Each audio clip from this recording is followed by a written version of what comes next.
Hello friends, कैसे हो। उम्मीद करता हूँ कि बेहतर होंगे।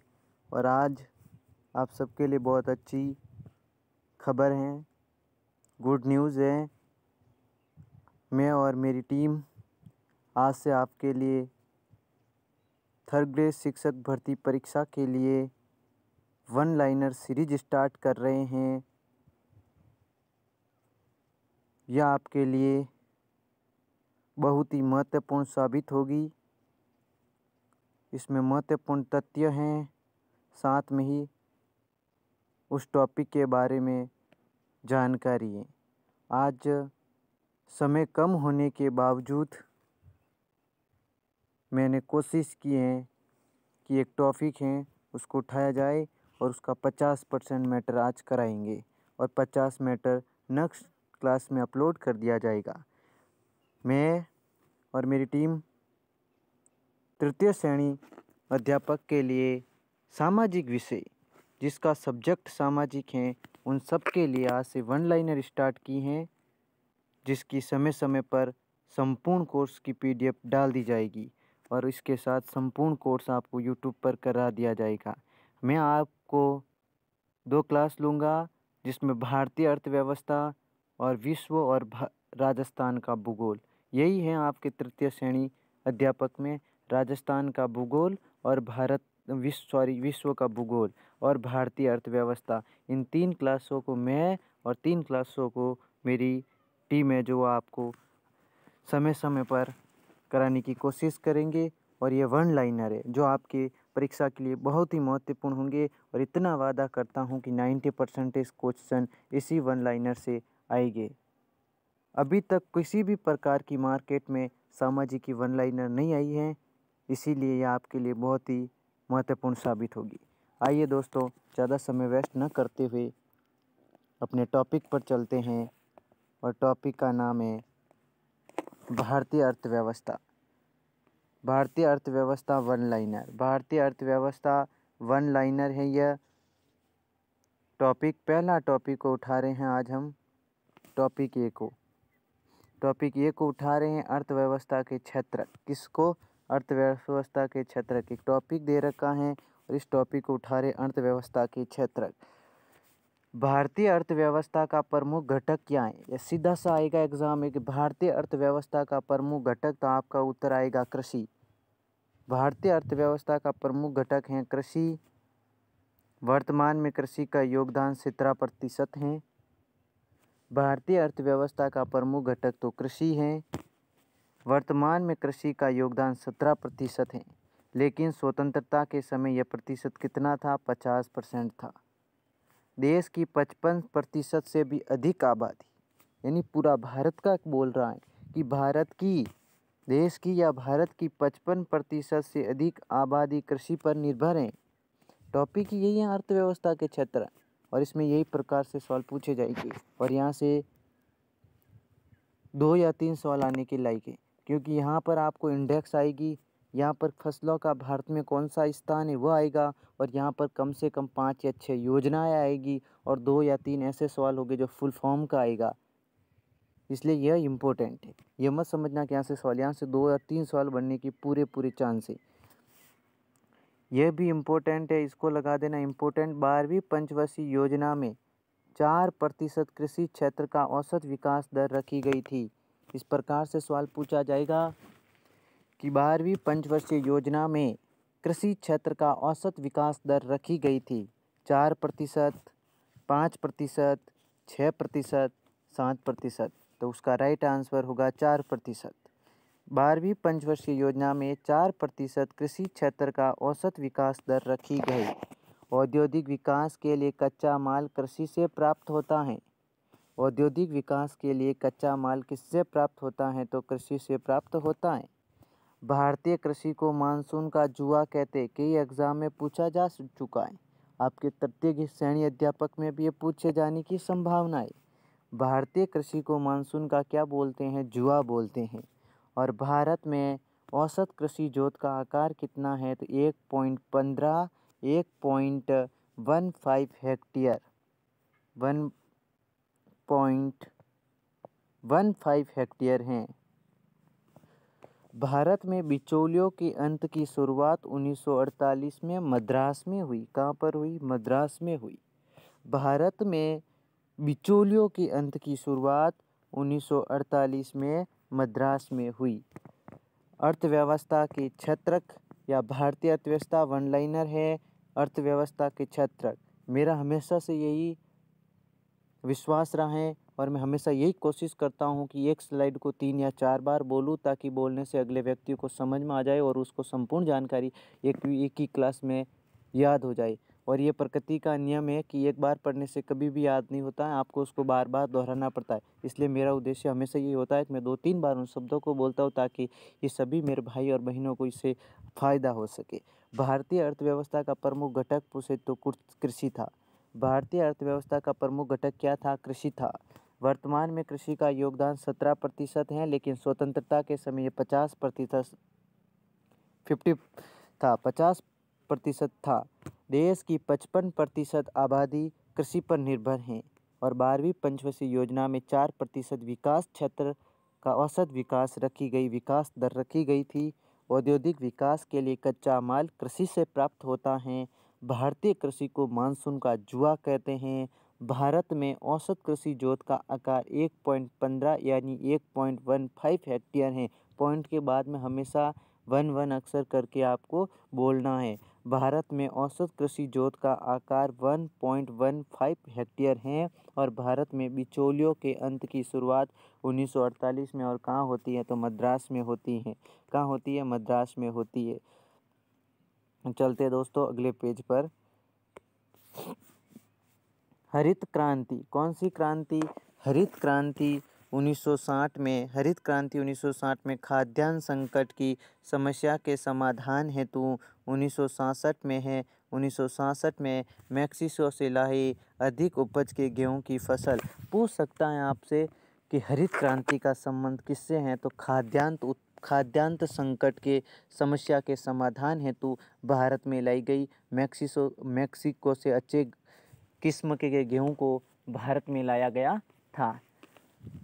हरित क्रांति के कौन कौन से घटक हो सकते हैं? और यह लगा दो आप इम्पोर्टेंट, यहाँ से यह आने का पूरा संभावना है। हरित क्रांति के घटक यानी उन्नत किस्म के बीज होने चाहिए, रासायनिक उर्वरक होने चाहिए, अच्छी साख सुविधाएं होनी चाहिए, विपणन और वितरण की सुविधाएं होनी चाहिए कि उसका मार्केट भी होना चाहिए और उसको खरीदने वाला भी होना चाहिए। जैसे आपने कोई फसल को बो दिया लेकिन उसका विपणन केंद्र नहीं है और उसका वितरण भी अच्छी तरह से नहीं होता है तो वो फसल किस काम की नहीं हो सकती। तो हरित क्रांति के प्रमुख घटक थे उन्नत किस्म के बीज होने चाहिए, रासायनिक उर्वरक होना चाहिए, अच्छी साख सुविधाएं होनी चाहिए और विपणन और वितरण की सुविधाएं होनी चाहिए। फिर ये इम्पोर्टेंट सवाल और आ गया, इसको भी लगा दो इम्पोर्टेंट। नाबार्ड, कौन सा ward? NABARD, NABARD, NABARD national bank for agriculture and rural development. कौन सा? नाबार्ड, नेशनल बैंक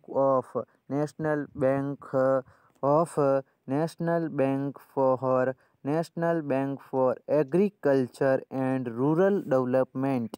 यह फुल फॉर्म पूछी जा सकती है नाबार्ड की। किसकी? नाबार्ड की। तो इसका नाम है national bank for agriculture and rural development.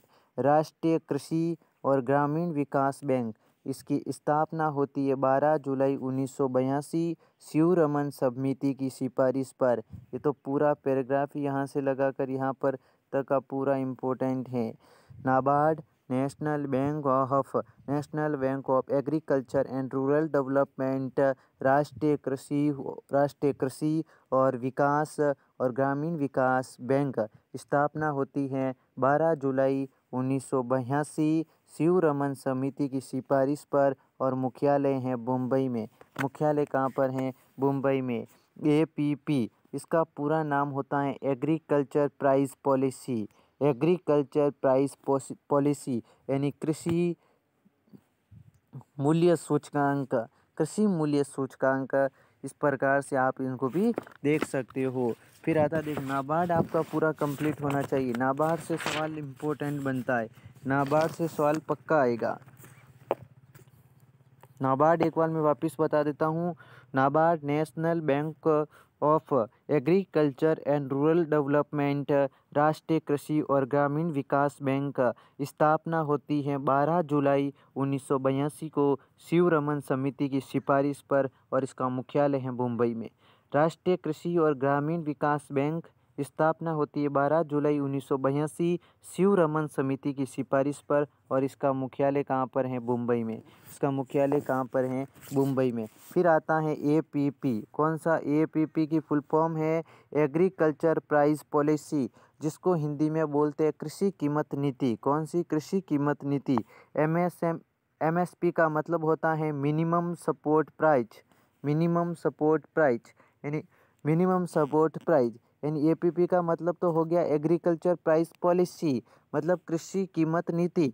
और एमएसपी का मतलब होता है मिनिमम सपोर्ट प्राइस, कि सरकार जैसे कि अब मिनिमम सपोर्ट प्राइस कैसे, कि अगर इस साल का यानी वित्तीय वर्ष 2011-12 वित्तीय वर्ष 2011-12 में पहले ही सरकार डिसाइड कर देती, जैसे कि गेहूं की फसल आ रही है तो सरकार डिसाइड कर देती है कि हम गेहूं को 2500 रुपये क्विंटल प्रति क्विंटल सरकार खरीदेगी। तो ये 2500 रुपये तो सरकार का फिक्स है कि उन किसानों को 2500 रुपये तो मिलेंगे, चाहे किसान कहीं पर भी जाकर बेचे तो उसको 2500 रुपये मिलेंगे। लेकिन अगर जिसके बाद में अगर थोक व्यापारी उसको अधिक मूल्य में खरीद सकता है, लेकिन कोई खरीदारी नहीं है अगर मार्केट में, तो उसको सरकार उसको 2500 रुपये में निश्चित मात्रा में खरीदेगी, वे उसका दायित्व बनता है। यह समझ में आ गया मिनिमम सपोर्ट प्राइस। फिर होता है CASP यानी commission for agriculture cost and price. इसकी स्थापना कब होती है? ये भी इम्पोर्टेंट है। तो इसकी स्थापना होती है जनवरी, कब होती है? जनवरी 1965 में स्थापना होती है, जनवरी 1965 में। ये भी आपको इम्पोर्टेंट है, जनवरी 1965 में इसकी स्थापना होती है, ये भी आपको ध्यान में रखना है। इसकी स्थापना जनवरी 1965 में होती है, माफ़ करना, इसकी स्थापना जनवरी 1965 में होती है। स्थापना कब होती है? जनवरी 1965 में हुई।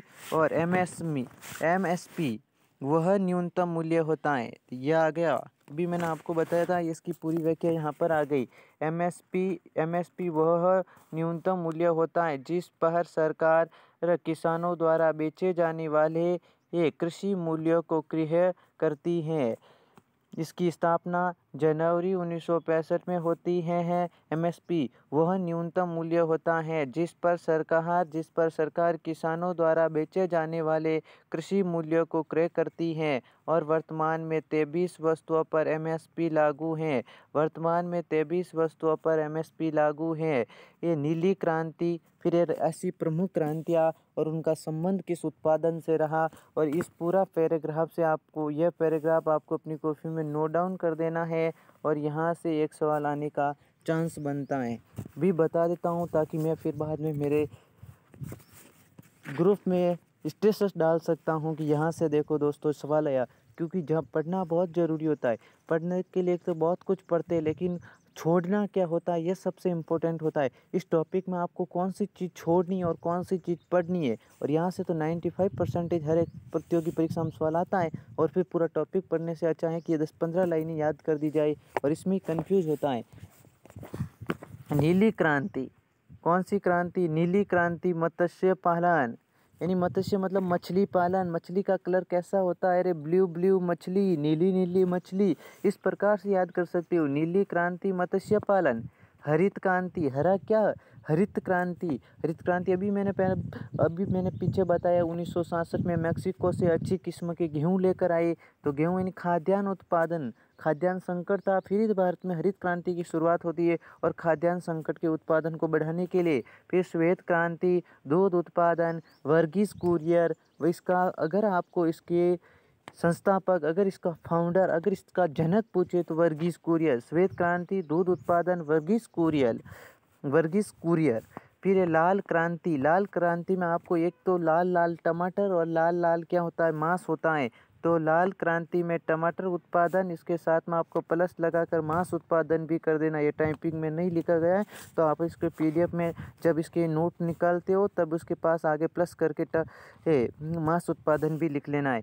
सुनहरी क्रांति प्याज और झींगा मछली उत्पादन, प्याज और झींगा मछली उत्पादन यानी सुनहरी क्रांति। सुनहरी कोठी पूछे या आर्ट और कल्चर का सवाल है, अगर सुनहरी कोठी पूछे तो वह टोंक में है। कहाँ पर है? टोंक में है। फिर आती है भूरी क्रांति, यह भूरी है, पूरी नहीं, भूरी क्रांति। भूरी क्रांति का संबंध है कोको उत्पादन से, भूरी क्रांति का संबंध है कोको उत्पादन से है। फिर आती रजत क्रांति यानी अंडा उत्पादन, और अंडों की टोकरी किसको बोलते हैं? अजमेर को बोलते हैं, और राजस्थान का हृदय भी अजमेर को ही बोलते हैं। पीली क्रांति तिलहन उत्पादन को बोलते हैं, और गोल क्रांति आलू उत्पादन को बोलते हैं। रेशम क्रांति ही रेशम, रजत रेशा क्रांति कपास उत्पादन को बोलते हैं, और कपास का उत्पादन राजस्थान में सर्वाधिक पूछे श्री गंगानगर और हनुमानगढ़ में होता है। स्वर्ण रेखा क्रांति जूट और पटसन उत्पादन को बोलते हैं। सफर क्रांति केसर उत्पादन को बोलते हैं, और हरित सोना क्रांति बांस उत्पादन को बोलते हैं। क्रांतियाँ 30 सेकेंड दीजिए, क्रांतियाँ को इस प्रकार से वापस रिपीट करा देता हूँ। नीली क्रांति मत्स्य पालन, हरित क्रांति खाद्यान्न उत्पादन, श्वेत क्रांति दूध उत्पादन, लाल क्रांति टमाटर और मांस उत्पादन, सुनहरी क्रांति प्याज और झींगा मछली उत्पादन, पूरी क्रांति कोको उत्पादन, रजत क्रांति अंडा उत्पादन, पीली क्रांति तिलहन उत्पादन, गोल क्रांति आलू उत्पादन, रजत रेशा क्रांति कपास उत्पादन, स्वर्ण क्रांति जूट उत्पादन, जूट और पटसन उत्पादन वेस्ट बंगाल में ये सर्वाधिक मात्रा में पाया जाता है, और हरित सोना क्रांति बांस उत्पादन के लिए। आगे चलते दोस्तों, इसके बाद में आता है मुख्य क्रांति। कैसी क्रांति? इसके बाद में आता है मुख्य क्रांति, मोटे अनाजों के उत्पादन के लिए मुख्य क्रांति का ये मुख्य क है, यहाँ पर आप देख लेना। फिर है बादामी क्रांति मसाला उत्पादन, और इस मसाला उत्पादन। फिर आता है मुख्य क्रांति मोटे अनाजों के उत्पादन से, बादामी क्रांति मसाला उत्पादन के ये नोट। वर्ष 2023 को मोटे अनाज यानी बाजरा वर्ष घोषित किया गया है। फिर है अल्पकालीन ऋण, छोटा ऋण। अल्पकालीन ऋण, अल्प का मतलब ही छोटा होता है। अल्पकालीन ऋण वह ऋण जो 15 महीनों तक के लिए जाता है उसे अल्पकालीन ऋण कहते हैं। जो 15 महीनों के लिए दिया जाता है उसे अल्पकालीन ऋण कहते हैं। मध्यकालीन ऋण वह ऋण जो 15 महीने से लगाकर 5 वर्ष तक के दिया जाता है उसे मध्यकालीन यानी बीच का। और फिर आता है दीर्घकालीन ऋण, वह ऋण जो 5 वर्ष से लगाकर 20 वर्षों तक दिया जाता है उसे दीर्घकालीन ऋण कहते हैं। इसके बाद में आता किसान क्रेडिट कार्ड, जिसकी शुरुआत किसान क्रेडिट कार्ड जिसकी शुरुआत 1998 में, और वर्तमान में 1 लाख रुपए तक अगर कोई व्यक्ति लेता है 4% ब्याज ऋण उपलब्ध कराया जाता है। हरित निर्यात यानी ग्रीन एक्सपोर्ट, हरित निर्यात यानी एग्रीकल्चर एक्सपोर्ट। वर्ष 2018 में विश्व में दूसरा सबसे बड़ा कृषि उत्पादक देश भारत था। कब था? 2018 में विश्व में दूसरे सबसे बड़ा कृषि उत्पादक देश कौन था? तो भारत था। और वर्ष 2018-19 में भारत का कृषि निर्यात क्षेत्र की कृषि GDP का 9.9% था। वर्ष 2018-19 में भारत का कृषि निर्यात क्षेत्र की कृषि GDP का 9.9% था। इसके बाद में आगे चलते हैं। फिर NAM, कौन सा? NAM यानी नेशनल एग्रीकल्चर मार्केट। कौन सा? नेशनल यानी राष्ट्रीय कृषि बाजार। इसका हिंदी में अगर पूछे, इसको हिंदी में कहते हैं राष्ट्रीय कौन सा? राष्ट्रीय एग्रीकल्चर यानी राष्ट्रीय कृषि ही और मार्केट यानी बाजार। फिर आता है राष्ट्रीय कृषि बाजार। इसका विकास कृषि और किसान कल्याण मंत्रालय भारत सरकार द्वारा किया जाता है। और इसको लगा दो आप इम्पोर्टेंट, ये सवाल पूर्णतः आएगा। इसके बाद देश में कुल नाम मंडियों की संख्या कितनी है? यह भी इम्पोर्टेंट है। 600, लगभग 662 है। जब भी एग्ज़ाम के पहले जाओ 4-5 दिन पहले गूगल से इसको आप देख सकते हो, यानी 962 हैं। फिर है किसान उत्पादन संगठन फार्मर प्रोजेक्ट ऑर्गेनाइजेशन वर्तमान में लगभग 5,000 किसान उत्पादन संगठन संचालित हैं। गेहूँ इसके अंतर्गत ही यह जो आती है ना किसान गेहूँ यानी फसल गेहूँ विश्व में स्थान यानी विश्व के अंदर फसल कौन सी फसल है, उस फसल का विश्व में कौन सा स्थान है और निर्यात के मामले में वो फसल कितनेवें स्थान पर रहती है। तो गेहूँ विश्व में स्थान है दूसरा, गेहूँ में विश्व में स्थान है दूसरा और वो निर्यात के मामले में 34वें नंबर पर है। फिर आती है सब्जियाँ, उसका विश्व में स्थान है 3 और वह निर्यात के मामले में 14वें नंबर पर आती है। फिर आती है फल, विश्व में स्थान है द्वितीय और उसका निर्यात के मामले में होता है 23। आपको भी याद करना है इस प्रकार से एक शॉर्ट पैराग्राफ बनना कि इसको लिखकर याद कर देना। फसल में गेहूँ 2, सब्जियाँ 3 और फल 2, यानी आपको गेहूँ के 2 दाने लेने हैं, सब्जियाँ 3 लेनी है और फल 2 लेने हैं। मिक्स करना है और मसाला बनाकर आपको उसको सभी को इस प्रकार से आप लिख सकते हो। जैसे कि मैंने 2 गेहूं के दाने लिए, 3 सब्जियां ली और 2 फल लिए, उन सबको मिक्स किया। फिर उसमें इसने जैसे कि इसको रहेगा फिर उसको 34 फिर 34 फिर लेना 34 फिर 14 और फिर 23। इस प्रकार से आप इसको याद कर सकते हो। यहाँ से भी थोड़ा बहुत इम्पोर्टेंट लगता है, शायद आ सकता है। जहाँ इम्पोर्टेंट वेरी वेरी इंपॉर्टेंट लगेगी उनको मैं एक बार वापस रिवाइज करा दूंगा। मतलब आपका अपने पास यह अर्थव्यवस्था के क्षेत्रक हैं, इसको हम 1 घंटा देंगे और 1 घंटे में कम से कम 300 के समथिंग वन लाइनर तैयार कर देंगे। 300 क्वेश्चन, अगर 300 क्वेश्चन से बाहर तो कोई भी टॉपिक में से प्रश्न आने के लायक नहीं है। 10 सवाल हैं तो भी 300 इंटू अगर हम 300 सवाल एक टॉपिक से लेते हैं तो 10 टॉपिक को क्लियर करते तो कम से कम 30,000 क्वेश्चन होते हैं। और अगर 3,000 वन लाइनर आप तैयार कर देते हो इकोनॉमिक्स में तो मुझे नहीं लगता कि 10 में से आपके 8 या 9 तो फिक्स राइट हो जाएगी। 1-2 सवाल तो ऐसे होते हैं जो किसी भी गाइड या फिर किसी भी टीचर के नोट्स में से नहीं आते, 100% आ जाए। लेकिन इतना जानता हूँ 8 सवाल उन 3,000 में से उन 8 सवालों को हम यहीं पर बिठाने की कोशिश करेंगे। और आपको समय कितने लगेंगे? मात्र 10 घंटा, और 10 घंटे में भारतीय अर्थव्यवस्था पूरी हो जाएगी। इसी प्रकार से हम ये क्लास 1 दिन की रखेंगे, 10 दिन में ये पूरा करवाने की कोशिश करेंगे। बनेगी कम तो आपको शिफ्ट में दे देंगे। भारतीय अर्थव्यवस्था के क्षेत्र जैसे कि अर्थव्यवस्था के क्षेत्र पार्ट 1 और अर्थव्यवस्था के क्षेत्र पार्ट 2 में करके आज ही के तारीख में इन 2 ही क्लासों को मैं यहाँ पर डालने की कोशिश करूँगा। और अगर आप नहीं हो तो हमारा टेलीग्राम चैनल है राजस्थान जीके रीट के नाम से, वहाँ से इसकी पूरी PDF भी आप प्राप्त कर सकते हो।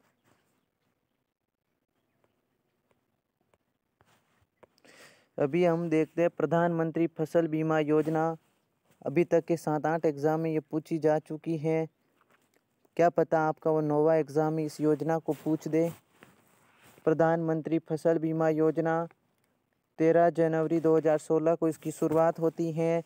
इस योजना में एक मौसम एक दर का प्रावधान है। ये छुपा रुस्तम सवाल अभी तक परीक्षा में नहीं पूछा जा सकता है। किस योजना का संबंध एक मौसम एक दर का प्रावधान है? तो वह है प्रधानमंत्री फसल बीमा योजना। रबी की फसल के लिए 1.5% प्रीमियर है, खरीफ की फसल के लिए 2% प्रीमियम है और बागवानी फसल के लिए 5% का प्रीमियम है। फिर ये PM आशा प्रधानमंत्री अन्नदाता आय संरक्षण अभियान।